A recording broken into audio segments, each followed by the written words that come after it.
it is one of the most disgusting intelligence operations, I think, in United States intelligence history, rivaling some of the things, eventually that led to the death of President Kennedy. And the thing is around this time is just like Kennedy, we all know the truth. We know that this document released by the Trump administration is complete bullshit. And I guess that maybe, just like with the Kennedy assassination, they expect us to just get over it in a period of time. And I genuinely think it's incumbent on anybody who was either supportive of the president, any United States citizen, to say no. We demand like absolute and total transparency on this case, and particularly of these government officials. Do not use your platform to enrich yourself on these podcast platforms and constantly talk about Epstein and the Epstein files, eventually assume office, change on a dime, and expect us to trust you. That is not how this works. No. And in particular, in that document, I think it's one of the most disgusting documents ever released by the United States government, because it said there was no blackmail, we're not releasing this information. Kash Patel has this new line about how we're not going to re-victimize women.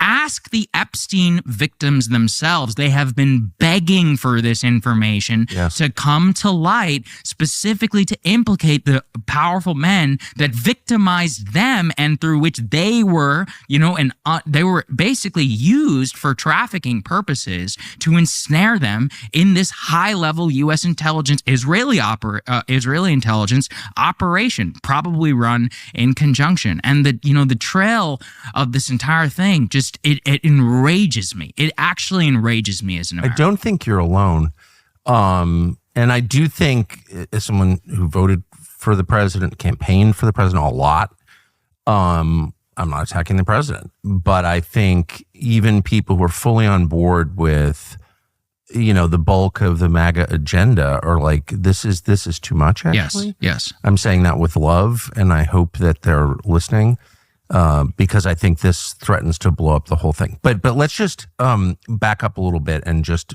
pick at some of the inconsistencies here. So you're saying that Pam Bondi said on camera, we have a client list. On the White House lawn. I've seen the client list. Yes. And then yesterday, she's saying there's no client list. There's no client list. And there was no systematic blackmail. That actually might be the most preposterous line in the document. But it doesn't make any sense. So they've said that there were thousands of young people, in some cases minors, underage children, sexually victimized.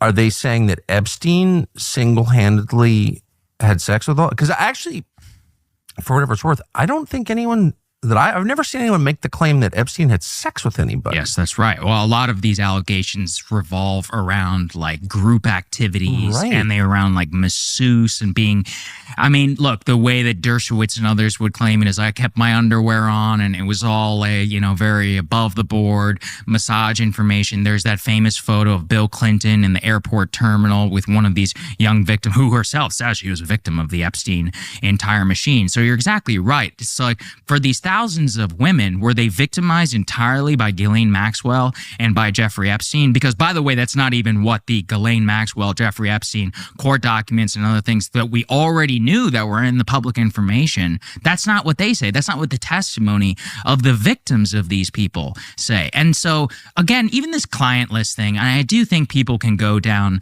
the rabbit hole too much and think that there is, as there's no ledger, as in had sex with so-and-so and we, because of that, supported Israel. Like, that's not how it works. So the term client list itself is misleading, It's misleading because really what we want is a full list of the victims, of the people who flew on the flight logs. But the most important is the money. And I think a lot of people actually miss that in the Epstein story. Jeffrey Epstein came to power largely because he worked at Bear Stearns and effectively was like a high finance money laundering expert. That's effectively what we can learn from his background. That's how he came involved with Leon Black. Leon Black was one of the most powerful men in New York. This is the head of the Apollo Group. He paid him $170 million through various shell corporations for tax advice. And when he was caught doing that, he was said, actually, it wasn't even useful because all the tax advice was actually in the public domain. So what?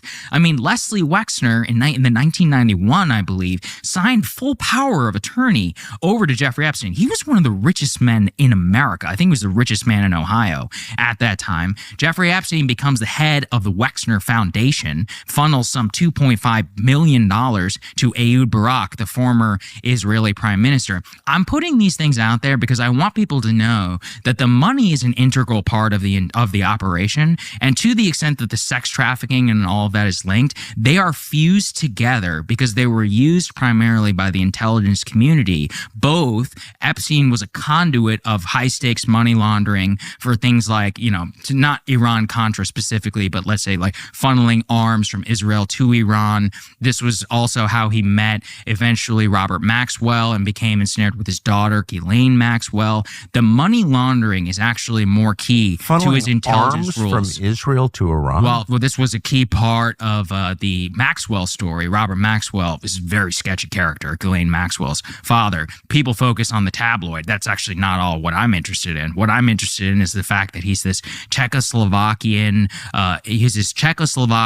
Orthodox Jew who escapes from the Nazis. He eventually becomes a highly decorated soldier. Actually, I think he won the second highest medal in the UK for his operations during World War II. From that point forward, becomes very, very enmeshed with the Zionist community inside of the UK and propping up the newly formed state of Israel. From that point forward, he basically serves as a high-stakes, almost an entity in and of itself. That's the way that Daryl Cooper has described him, is like a sovereign wealth fund almost, which with together brokers all kinds of cutout deals, between Israel and Iran. And actually, Epstein himself, when he was just 28 years old, flew on a private jet, I believe, to the Pentagon with somebody who we know is directly linked to these, previous intelligence operations and funneling money and weapons into many of these conflicts. So this stretches back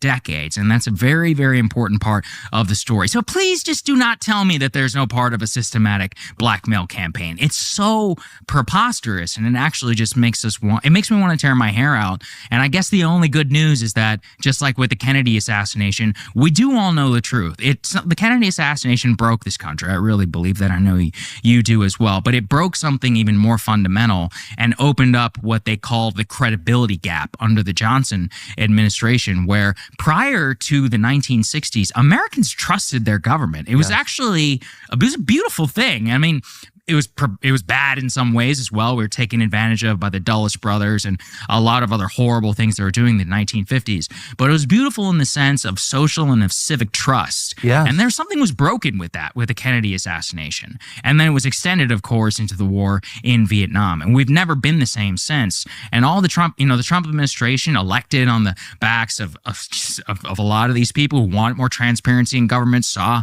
a lot of this corruption, to just turn around and do the same thing. It's just too much. It's too much for me, and I think it's too much for a lot of other people. I remember thinking when Epstein killed himself, I never met Epstein, but I mean, he, knew everybody. I mean, I will say, in his, in the defense of people who got caught up in this because they went to dinner at Epstein's, like that George Stephanopoulos, for example, who I disagree with on everything, but I know George, and I don't think George was having sex with kids at Epstein's. Yeah. Epstein was, just part of the social fabric, right? And Trump knew him for that reason also. But when he killed himself, I remember thinking, people were like, he didn't kill himself. I was like, he probably killed himself. He's in jail or whatever. His brother Mark called me a couple of days after he killed himself. And so began this 3-year-long conversation with Mark Epstein and looking into it in a way I never thought I would. He didn't kill himself. Yeah. He was murdered in his cell. Yeah. And I think that's really meaningful. It's the most secure federal lockup in the United States. How can that happen? It can't happen without state actors involved. Okay? That's right. Look at the story that we were told at that time. Part of the information dump here by the administration is some hours of footage. We were told that footage didn't exist. We were told that this was some guards who were, off. I think they fell asleep. Duty. They fell asleep.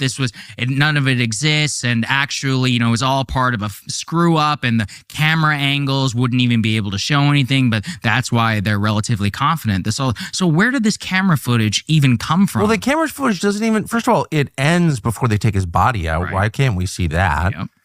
And the angle on it is absurd. Yeah. But the real question, just not to be pedantic, but the real question is, who are the other inmates on that cell block? So no one came in or out of the cell block. I think that's fair. It was the most secure cell block in that federal lockup in Manhattan. But who are the other inmates? And I went to Department of Prisons, which is part of DOJ, and asked, like, what are their names? Oh, we can't for privacy reasons. Really?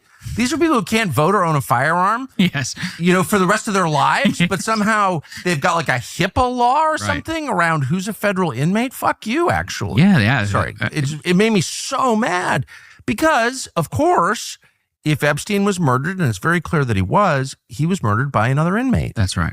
And we know that a bunch of them were transferred out of that unit right after he died. Who were they? Where are they now? Mm-hmm. Like, why can't we get an answer to that question? So the whole thing that this tape shows that he didn't kill himself is like a joke.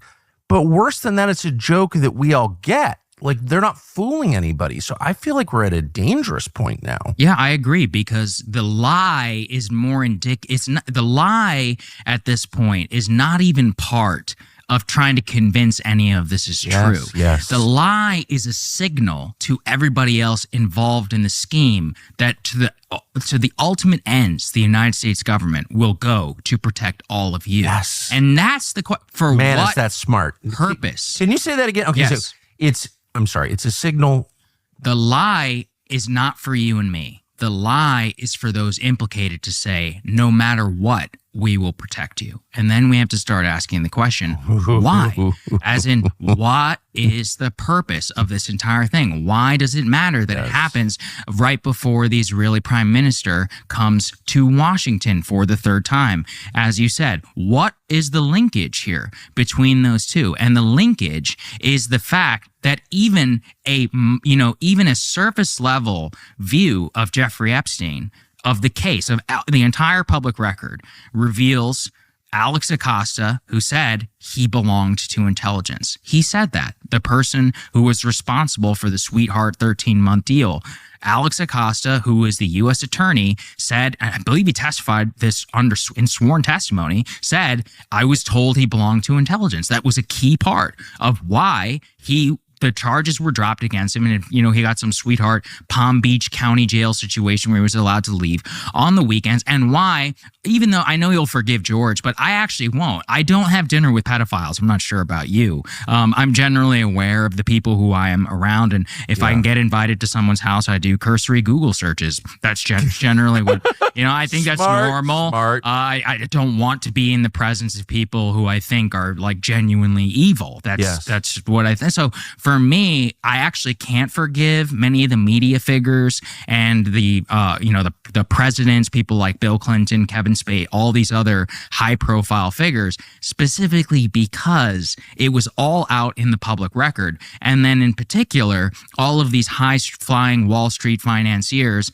and Deutsche Bank, remember, they were fined. I think it was the New York Financial Services. I read that entire report. It's one of the most extraordinary reports I've ever seen, because they specifically talk about how the bank ignored almost every single one of its own procedures that it would apply to any other client, and that at the highest levels, and remember, I think is the Barclays CEO, he's already been in trouble for this, for covering up much of this in one of the largest financial institutions in the entire world.